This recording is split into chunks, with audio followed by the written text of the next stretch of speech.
আজকে আমি খুবই সহজ পদ্ধতিতে রসে ভরা রসবড়া করে দেখাবো। আমি তুলিকা, আমার চ্যানেলে আপনাদেরকে স্বাগত। ভিডিওটা ভালো লাগলে লাইক, শেয়ার, সাবস্ক্রাইব করবেন।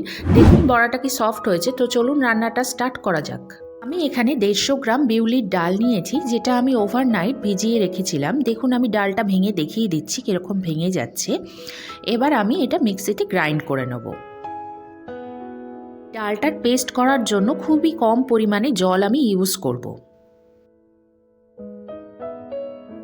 ডালটা নিয়ে নেওয়ার পরে বাটিতে যেইটুকু জল ছিল আমি সেইটুকু জলই দিয়েছি, আর সেটা দিয়েই আমি পেস্টটা বানিয়ে নেব। এবার এর মধ্যে আমি সামান্য পরিমাণে নুন দিয়ে দিচ্ছি, আর 1 পিঞ্চ মতন আমি এখানে বেকিং সোডা দিয়ে দিলাম। আর এর একটা স্মুথ পেস্ট আমি তৈরি করে নেব। পেস্টটা আমার তৈরি করা হয়ে গেছে। দেখুন কিরকম কনসিস্টেন্সির হয়েছে। এবারে আমি এটা বাটিতে ঢেলে নেব।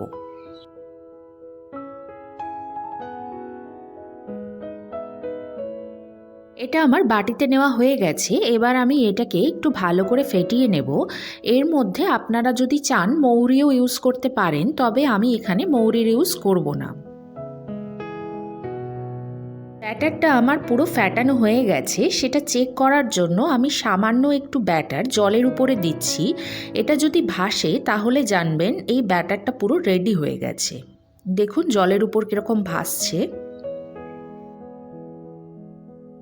আমি একটা ফ্রাইং প্যানে পরিমাণ মতন রিফাইন তেল নিয়েছি, সেটা আমার ভালোই গরম হয়ে গেছে। এবারে রস বড়াগুলোকে আমি ভেজে নেব। এক এক করে আমি তেলের উপরে দিয়ে দিচ্ছি। এই বড়াগুলো যতটা সম্ভব ছোটই বানানোর চেষ্টা করবেন, কারণ রস ভরে এইগুলো একটু বড় সাইজেরই হয়ে যাবে। আর আজকের রেসিপি আপনাদের কেমন লাগলো অবশ্যই আমাকে কমেন্ট করে জানাবেন। আমি কিন্তু আপনাদের কমেন্টের অপেক্ষায় রইলাম।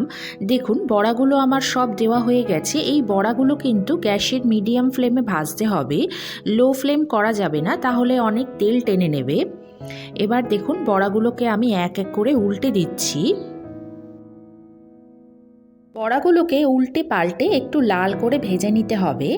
দেখুন ভাজা আমার হয়ে গেছে। এবার এগুলোকে আমি তুলে নিচ্ছি। এরকমভাবে আমি বাকি বড়াগুলোও সব ভেজে নেব। আর আমি রসটা তৈরি করে নেব। তার জন্য আমি হাফ কাপ চিনি নিলাম, আর এখানে আমি 3 কাপ জল নিচ্ছি, আর গ্যাসের ফ্লেমটাকে একদম হাই করে দিচ্ছি। এর মধ্যে আমি হাফ কাপ খেজুর গুঁড়ো ব্যবহার করছি। আপনারা যদি চান পুরোটা চিনির বা পুরোটা গুড়ের করতে পারেন, তবে গুড় দিয়ে বানালে টেস্টটা খুব ভালো হয়। এবারে একটু নাড়াচাড়া করে দিচ্ছি। রস পড়ার জন্য রস কিন্তু পাতলাই দরকার, কোনো রকম চিটের দরকার নেই। আমার এই রস পড়ার জন্য রস পুরো রেডি হয়ে গেছে। গ্যাসটাকে অফ করে দিচ্ছি, আর রস পড়াগুলোকে সব রসের মধ্যে এবার ডুবিয়ে দেব। এই অবস্থায় প্রায় 1 ঘন্টা মতন রাখলেই রস পড়াগুলো সব রসটা টেনে নেবে। আমার আজকের ভিডিও যদি আপনাদের ভালো লেগে থাকে লাইক শেয়ার করবেন, আর চ্যানেলটাকে সাবস্ক্রাইব করতে কিন্তু ভুলবেন না। ভালো থাকবেন, সুস্থ থাকবেন। ধন্যবাদ।